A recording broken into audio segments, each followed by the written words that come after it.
Estudos de desenvolvimento humano. Teorias da aprendizagem. Na teoria da aprendizagem, a ênfase é muito mais na forma como o ambiente molda a criança do que em como a criança entende suas experiências. Eles consideram o comportamento humano enormemente plástico, moldado por processos de aprendizagem previsíveis. 3 das teorias da aprendizagem mais importantes são o modelo de condicionamento clássico de Pavlov, o modelo de condicionamento operante de Skinner e a teoria sociocognitiva de Bandura. Vamos começar com o conceito de estímulos incondicionado, que é igual resposta natural incondicionada em relação ao estímulo incondicionado. Resposta que não requer aprendizado. Acontece naturalmente. Exemplo: pena no nariz faz você espirrar. Cócegas no nariz é igual ao estímulo incondicionado. Resposta incondicionada ocorre naturalmente ao estímulo incondicionado. Vamos falar então de Ivan Pavlov, 1849-1936. Condicionamento clássico. É um processo de aprendizagem que ocorre através de associações entre um estímulo ambiental e um estímulo natural. O condicionamento clássico é de especial interesse no estudo de desenvolvimento da criança, devido ao papel que ele desempenha no desenvolvimento de respostas emocionais, como a experiência de Watson com o pequeno Albert demonstrou tão adequadamente. A aprendizagem ocorre quando algum estímulo novo é introduzido ao sistema. O modelo geral é que outros estímulos que estão presentes antes ou ao mesmo tempo, como estímulo não condicionado, eventualmente ativarão as mesmas respostas. Novamente, estímulo não condicionado ou estímulo incondicionado, estímulos naturais, inatos, que ocorrem naturalmente. Resposta não condicionada, respostas que ocorrem naturalmente, não necessitam de uma aprendizagem. Exemplo: do toque ao queixo do bebê e ele busca a sucção. No condicionamento clássico, envolve formar uma associação entre dois estímulos resultando em uma resposta aprendida. Vamos falar das fases. Fase 1. Antes do condicionamento. Necessita de um estímulo natural. Exemplo clássico: comida e cachorro salivar. Estímulo incondicionado resulta na resposta incondicionada. Cachorro sente o cheiro ou vê a comida, começa a salivar. Depois disso, tem a entrada do estímulo neutro, que é o sino. Então, o sino ainda não produz nenhum efeito. Você vai servir a comida, você toca o sino. Na terceira fase, estímulo neutro é emparelhado com estímulo incondicionado. Como resultado, uma associação entre o neutro e o incondicionado é formada. O estímulo neutro torna-se condicionado. Ele foi condicionado a responder a esse estímulo. O estímulo condicionado é o resultado do estímulo neutro, após ser associado com o estímulo incondicionado, que desencadeia uma resposta associada. Por exemplo, o som do apito, que se tornou um estímulo condicionado. Então você pode ter o apito ou o sino, que ao servir o cachorro, que você tem primeiramente ali um estímulo incondicionado do cachorro ao ver a comida ou sentir o cheiro, então naturalmente ele vai salivar. Então, com o passar do processo, antes de você dar a comida ao cachorro, você toca o sino.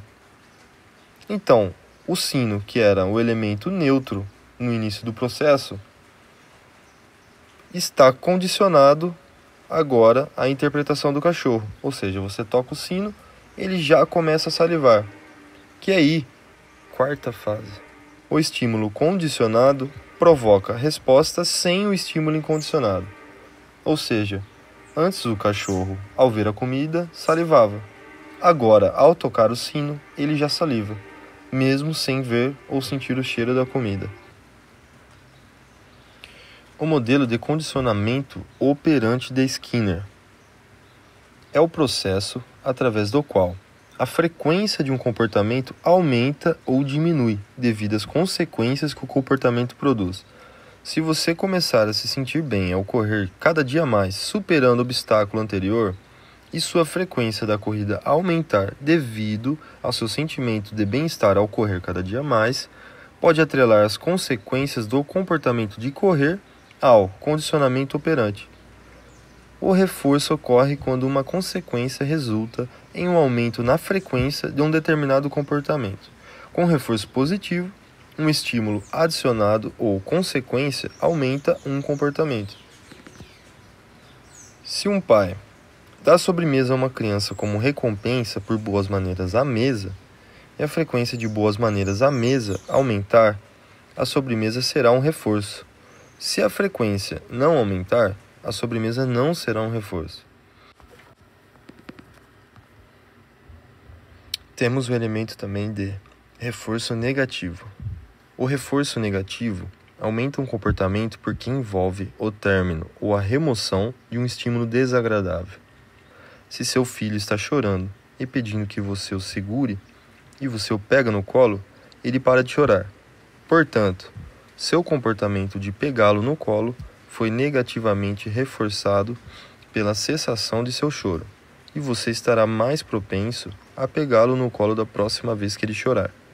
Ao mesmo tempo, o choro dele provavelmente foi positivamente reforçado por sua atenção. Então ele provavelmente chorará em ocasiões semelhantes onde haverá um reforço negativo, que aumenta um determinado comportamento a fim de cessar o estímulo desagradável, o choro. Ao mesmo tempo, o choro foi positivamente reforçado pela sua atenção. Sua atenção gerou um reforço positivo, que fará com que ele repita o comportamento a fim de adquirir a sua atenção. Muito mais comum é um padrão de reforçamento parcial, no qual um comportamento é reforçado em algumas ocasiões, mas não em outras. Estudos de reforçamento parcial mostram que crianças e adultos levam mais tempo para aprender comportamentos sobre condições de reforço parcial, mas, uma vez estabelecidos, tais comportamentos são muito mais resistentes à extinção. Se você sorrir para sua filha nas 5 ou 6 vezes em que ela trouxer um desenho para lhe mostrar, e ela achar seu sorriso reforçador, ela continuará trazendo desenhos por muito tempo, mesmo se você parar de sorrir completamente. Reforços tanto positivos como negativos fortalecem o comportamento. A punição, que a gente pode dizer que é administrar coisas desagradáveis, enfraquece o comportamento. O que é confuso em relação a essas consequências é que elas nem sempre fazem o que se pretende. Elas nem sempre suprimem o comportamento desejado. Por exemplo, o adolescente que o pai suspenda o privilégio de dirigir por ter chegado tarde em casa, no intuito de que o castigo interrompa o comportamento dele de chegar tarde em casa. Para alguns funcionará, para outros podem responder com desafio, aumentando o comportamento de ficar fora de casa.